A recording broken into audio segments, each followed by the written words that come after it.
Hi, my name is Ade, and welcome to another video tutorial from The Voice Coach.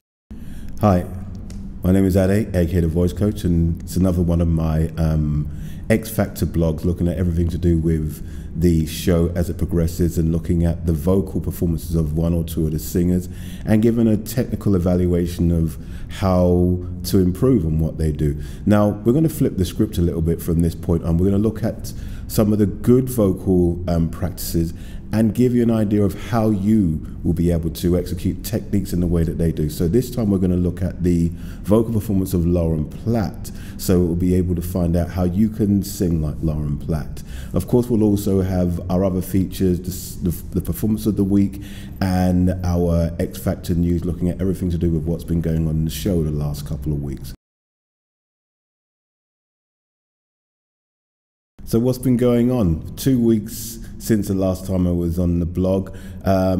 Last week, not much went on in terms of vocal performances that I would want to do any kind of evaluation of. But of course, in the news, Stevie Ritchie went up against Jay James in the bottom two sing-off and came out on top. So we said goodbye to Jay James. And then this week, of course, Stevie went up against Andrea Fastuni, of all people, and we all know where that was going to go, right? There was only one winner of that one. But Stevie, you've had a good run, you've had a good innings, and you've definitely been punching above your weight and exceeded everyone's expectations. So well done for getting this far, I think, but I think it's time for the real stingers to take center stage.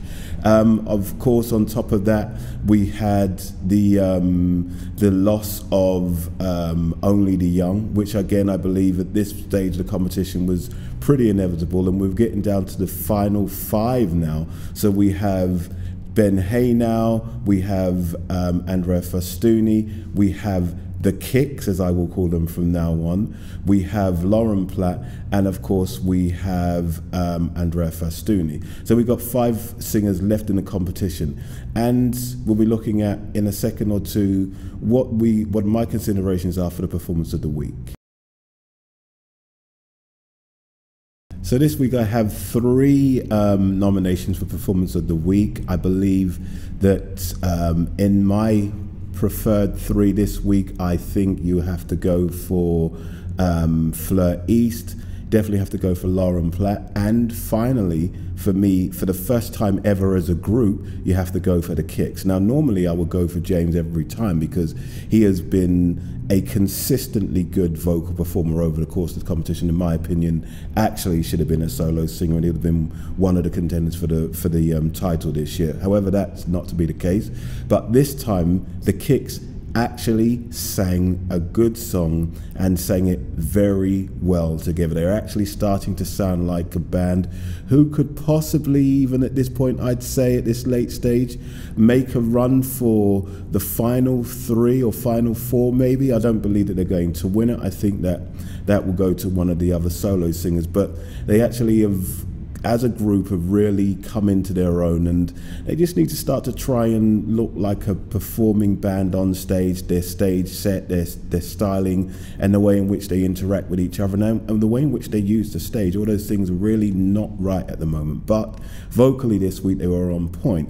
However, my performance of the week, I believe, has to go to, I think, Lauren Platt and the Kicks. I think Lauren Platt's interpretation of How Will I Know was very good. The introduction of it was very good.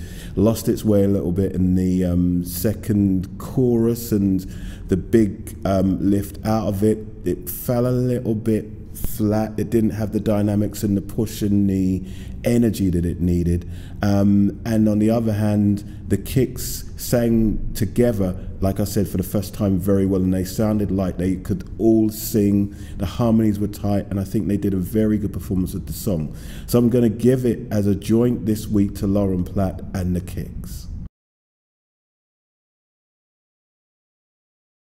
So this week we're going to analyze the vocal performance, the first verse of Lauren Platt's performance of How Will I Know, and give you an insight into how you could sing the way that Lauren sang that song. And there are a couple of things that need to be taken into consideration about technique and execution and stuff. But overall, I would find Lauren to be a very consistent vocalist, and in this particular occasion, and more often than not, one of her strengths is that she identifies with the lyrics of a song. She doesn't just sing a song karaoke style and just reproduce the melodic structure and the lyrics. She actually interprets the song and makes you believe that she has an affinity with it, and I think that's very important, and probably one of the key things that she has over the other singers, particularly Andrea Faustini and Fleur East, who are both actually surprisingly for Fleur, both decent vocalists, but actually at this point in time,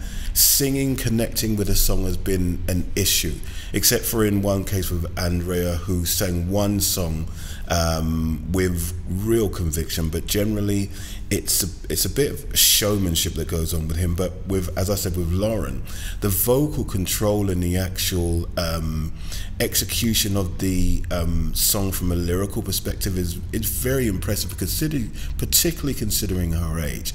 But also, along with that, you've got to look at her tonal control, her variation in tone, her transitions are also very good.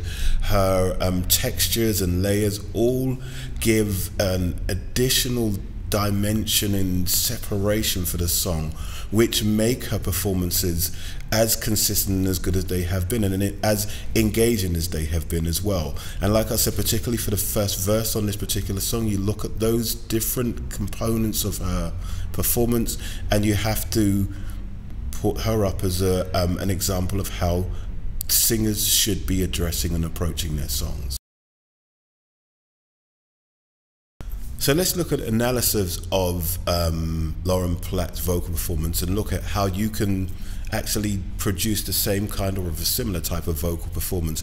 Now, there are a number of different things that Lauren is doing in this song, so in order to give you an insight into each section, I'm going to break them down into the line so that you can have an insight into how each particular line is executed, and then possibly reference back to how Lauren sang so that you can see exactly how that was delivered. In the first line, the first thing she does is put a crescendo on girl. So when she's singing, she sings, "There's a girl I know." So the first line, the first thing that she does is put a crescendo on the girl, which gives it its own kind of emphasis. And then what she does in the next line, "She's the one I dream of," is break down "she's the one I" into small variations in dynamic and in velocity, which give them the separation and emphasis on the timing. And then she goes into the second part of that line, "dream of," with a much smoother and more sustained type of phrasing. So she sings, "She's the one I dream of." So you can see there's a big difference between "she's the one I dream of," which goes staccato, and legato very smooth. And then again, of course, she does with the same thing with "into" as she does with "boy," which is the crescendo. "Looks into my eyes." But this time she uses she sings "my eyes" in two separate parts, so she uses a little bit of ad-lib. So she will sing, "Looks into my eyes," which gives again more of an emphasis on the word "my" and the transition into "eyes." And the next part she again sings with different types of variation, which are "takes me to the clouds above."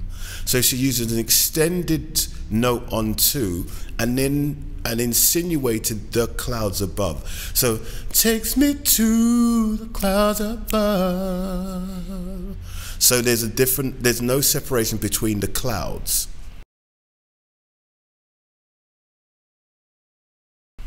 And then on the next line she will sing, Ooh, I lose control, can't seem. So what she does with seem is drop the note down, so there's a transition down into a different tone and register. And what's really important about the way that she sings this song, I think, is the pitch at which they sang the song. It's actually 6 semitones down from Whitney Houston's original version, and what I believe it does is really suit the characteristics and the ambience and the different tones of Lauren, and helps to give you an identification of the separation in tone from her upper mid bright tone to a lower mid tone. So you get that real transition in, ooh, I lose control, can't seem to get in. And when she goes down to the seam, you really get that tone. So from this point on, she shows a real appreciation and knowledge of vocal delivery and melodic understanding. So when she sings, can't sing again enough, she's actually completely changing the ambience and emphasis of that line to give it more of an emotional context. Where it goes originally, can't seem to get enough. She's singing, can't seem to get enough, which gives it a much more emotional context. And then, again, what she's doing with the next line is using an insinuated and breathy texture on Dreamin', again to make you have and engage you so that you continue to listen because she's not staying static. When she sings, when I wake from dreaming, she's singing dreaming. She uses a back vocal on dreaming, but she only insinuates, so you don't really hear the dreaming. So when she's singing, when I wake from dreaming, which again makes you listen and have to want to hear what she's saying when she's saying dreaming. And then of course when she sings the last line and she sings the last phrase, she has the tone switch and the drop. She sings, tell me, is it really love? Which again is a drop down to her mid register, which gives her the separation that she needs. Now it'll be really good for you to have a listen to the original that she performed and listen for yourself and see if you can hear the different changes that I've just gone through. And of course you can do that by following the link below me here. Now, I hope that was helpful for you and helped you give an insight into the types of things that you can do to perform a song in a way that Lauren does. And I think one of the key things for Lauren is that they've made a very good job of singing and playing to her strengths. And I think that's key to success as a singer, but again, particularly in this competition. Okay, so again, of course, you can find out more about my vocal technique, my training, and so on and so forth, and my video tutorial introductions by following the link below me here, and of course my website and my social platforms. Again, please look out for the blog next week. We're getting much closer to the final phase now, and I think it's safe to say that the singers will start to take center stage now. My tip, if I was to stick my neck out at this point, I think that Lauren is a safe bet. I think that it will be an interesting matchup between Lauren and Andrea in the final, but I think that Fleur has an outside shot at it. But we'll see how that pans out. But anyway, thank you very much for your time, and I look forward to seeing you again very soon.